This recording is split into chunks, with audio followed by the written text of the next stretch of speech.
Well, hey there, it's Elka. And Jen, and welcome to another Zazzle Tech Training Thursday. And today we are speaking about how to crush it with your Zazzle store homepage setup.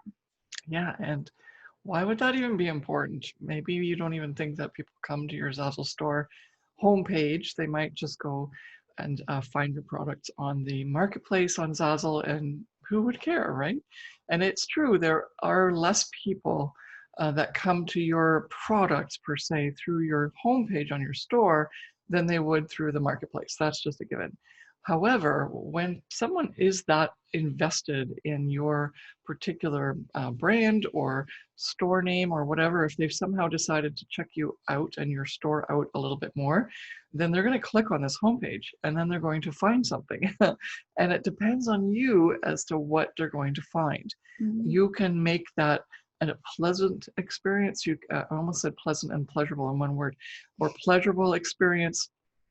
But clearly, what we really want is for your customer to get to know you better, like you, and trust you with that homepage. So Mhm. today on the Tech Tuesday or Thursday, sorry, we're going to tell you a little bit more in detail in terms of visually showing you how that would look and why certain things would be more important than others to focus in on. Mhm. So we're going to go ahead and share our screen now, and we're going to show you what a good setup for a Zazzle store homepage looks like.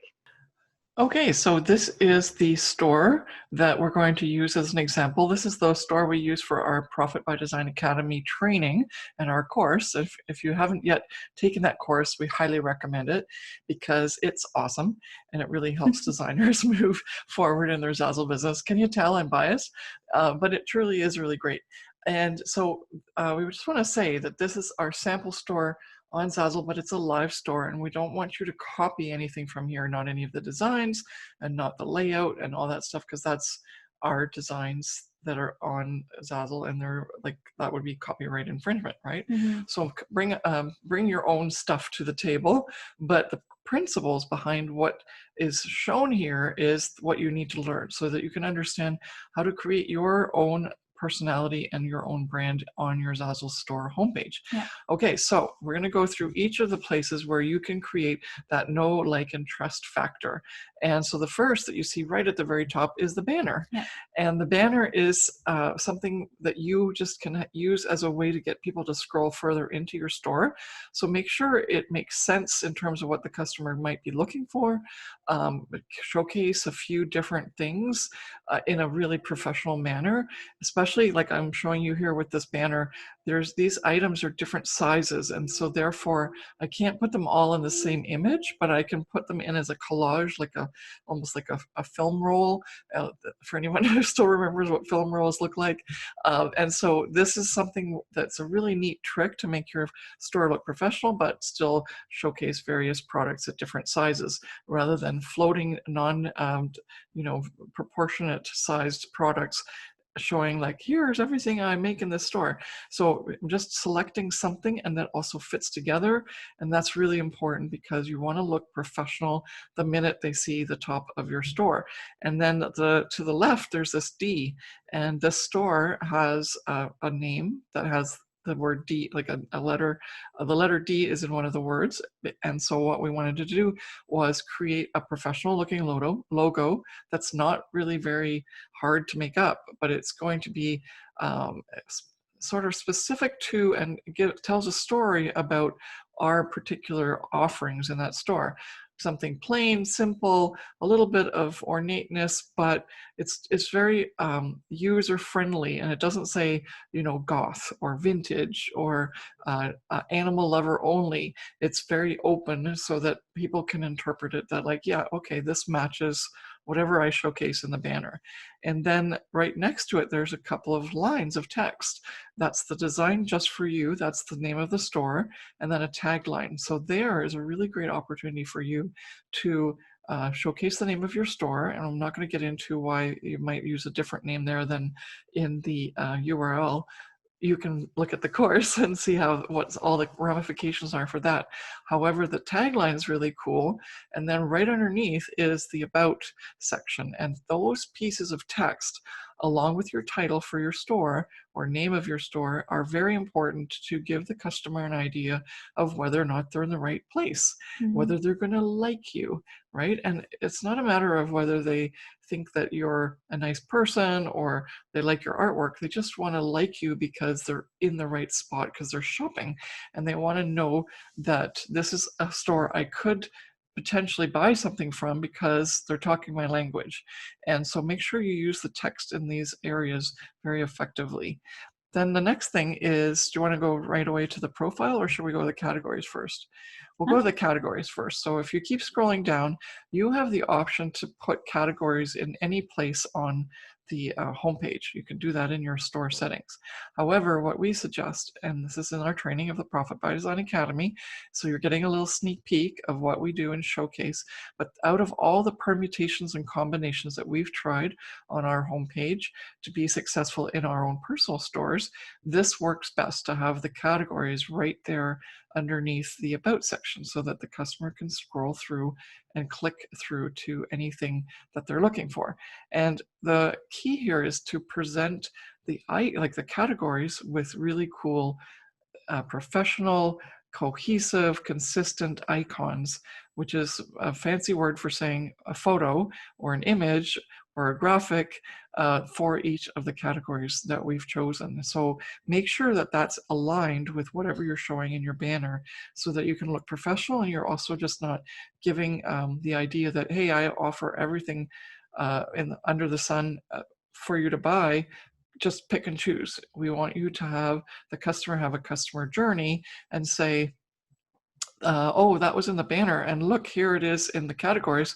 I'm going to click through to that. And when they click through, they're going to get a clear path to that particular set of the Joy Christmas card. And so if that makes sense to you, then awesome. If it doesn't make sense to you, then just understand that we're trying to get the customer to go and click through and buy. And this is one of the strategies that we use. And because we've set our professional banner up and the logo, and I'm going to talk about the profile and the media in a minute, but all of that together along with the store categories allows the customer to feel like this is professional and that there's a system here, and that the customer is being taken care of. They're not being forced to decide out of the bazillion products that you own on the store that they're going to find somehow their product that they're looking for. And so that gives you that allows you to give that trust factor to the customer.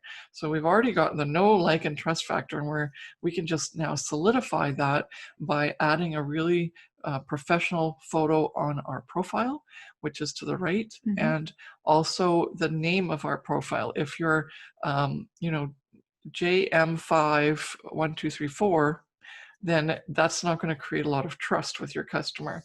So we highly recommend that if you're shy and you don't want to put a photo there and your name, then put something else there, like a logo of your design company that's separate from your store, but it's kind of like the parent company of this store, and then a nice name that people can resonate with. Like it could be, mine is Designs Just for You, so it could be DF Design Company, right?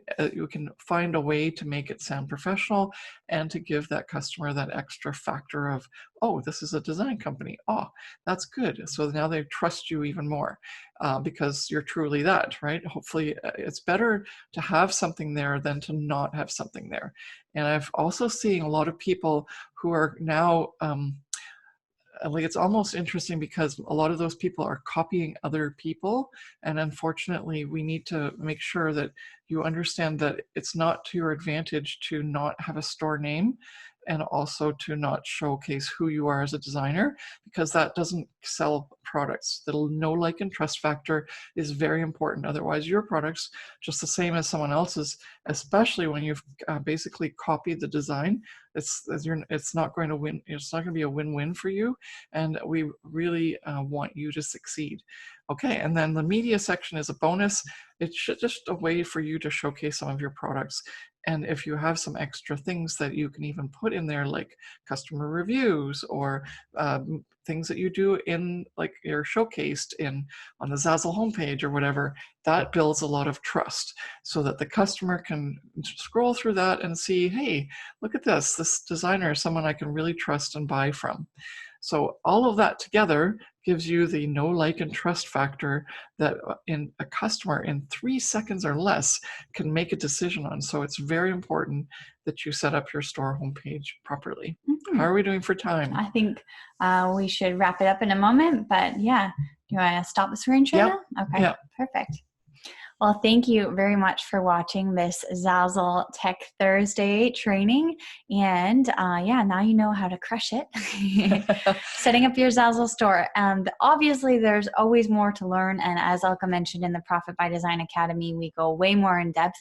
But these are the basics that you need to know because you definitely need to create that know, like, and trust factor with your customers in order to increase your sales and to make that customer confidence come in to make them feel good about buying from your store. Exactly. Hmm. So thanks so much for watching. Have a great day. Bye.